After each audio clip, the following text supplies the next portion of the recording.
It's another edition of Time About the Movies. We begin a new month, September 7th, 1990, and, well, only one new movie came out, but there's another movie I'm going to add to here, so we at least have a complete show to look at. So, let's go ahead and get right to it. Let's go ahead and talk about that one movie I added because, well, here's the thing. It was originally supposed to be released in 86 and 87.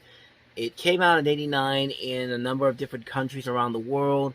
It came out on video in 1991 here in America, and apparently it had a theatrical release in 1990, according to Wikipedia, so I'm just going to go off on that. But, yeah, let's talk about the Felix the Cat movie.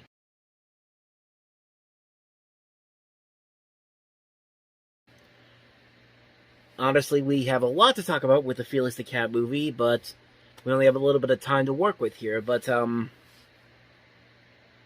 what the heck was that? I mean, wow, that was, that trailer isn't even half of what this movie is, and the movie is crazy enough on its own. It's weird. You could definitely tell that there's effort being put into some of the animation in this, but man, this movie is all over the place. I remember watching this as a kid on videotape. We used to rent it from the farmer that we used to have around here, and I mean, at the time I liked it, but I was a kid. I was a little kid. I mean, I would watch anything back then, pretty much, and it would always be on the Disney Channel too. And years later, when I finally rewatched it again, it's just like slowly but surely you start realizing that this movie has no point whatsoever, and it really has nothing to do with Felix the Cat's. The story itself has nothing really to do with Felix the Cat himself. It's just like they just create this random assortment of different things throughout the movie. These different stories that don't make a lot of sense. These different universes that don't make a whole lot of sense. I mean, there's characters in here who look like something out of an anime, but then there are characters who look like swamp creatures you would see on a Saturday morning cartoon by Hanna-Barbera in the 1980s. And then you'd have scenes with Felix the Cat and the Professor and his assistant Poindexter from the TV series. And it's just like, what's going on here? What is going on in this movie? Animation will just sometimes do things for no reason whatsoever. There will be things where like I said, there'll be elements where a character will be talking and then nothing will be going on in the scene, and then you'll hear somebody still talking with the music all over the place. It's a complete mess of a movie when you watch it again through clearer eyes nowadays. It's just like, what were they thinking when they made this movie? Was this a movie where they were about to lose the rights to the character and they wanted to make more stuff with him? And it's just like, well, we got to make something here. We can't make a competent movie, so we'll just throw whatever garbage we can and then put this out there and say, hey, it's Felix the Cat the movie. We still get to keep the rights. And it's just like, man, it's just like, I can't believe that the people who made this character allowed this project to come out the way it did. Like, I wouldn't be surprised if they said, you know what, we don't want to be in Roger Rabbit, because Felix the Cat would have probably worked with Roger Rabbit, but we don't want to do Roger Rabbit. We're going to put the money into our own movie. And it's just like, it's his loss, even though he does show up in the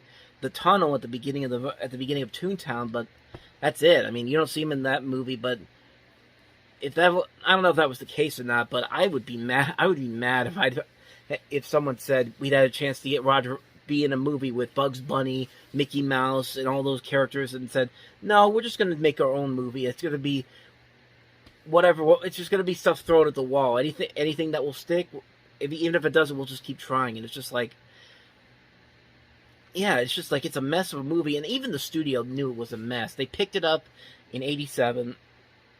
It actually premiered in theater in Los Angeles in 1989, early January 89. It was supposed to come out at Thanksgiving 88, pushed to 90, then New World shelved it altogether because of financial issues, and then it finally makes it to video in 91.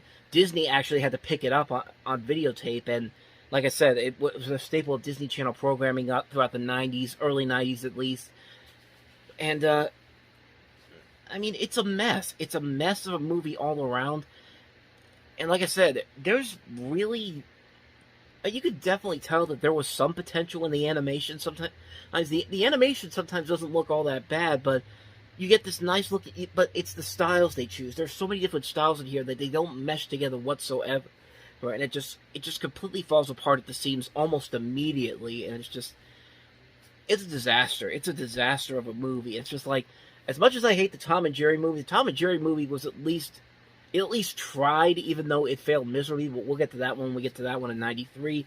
But it didn't fail as miserably as this. This was a bad decision by these people. But and sadly, Felix the Cat hasn't had that much of a comeback ever since then. I mean, he was a staple for a long time in the Macy's Thanksgiving Day Parade. But he's had a couple TV shows since this movie came out, which had the voice of Cow and Chicken and Buster from Tiny Toons.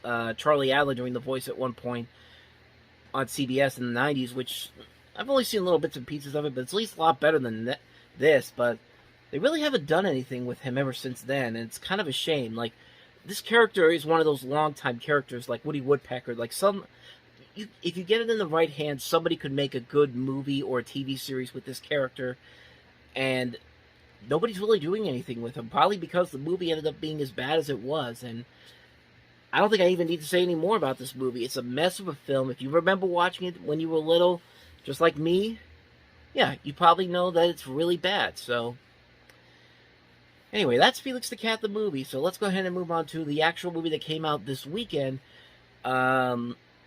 Surprisingly better than Felix the Cat, even though it's not really that great. It's Slumber Party Massacre Part 3.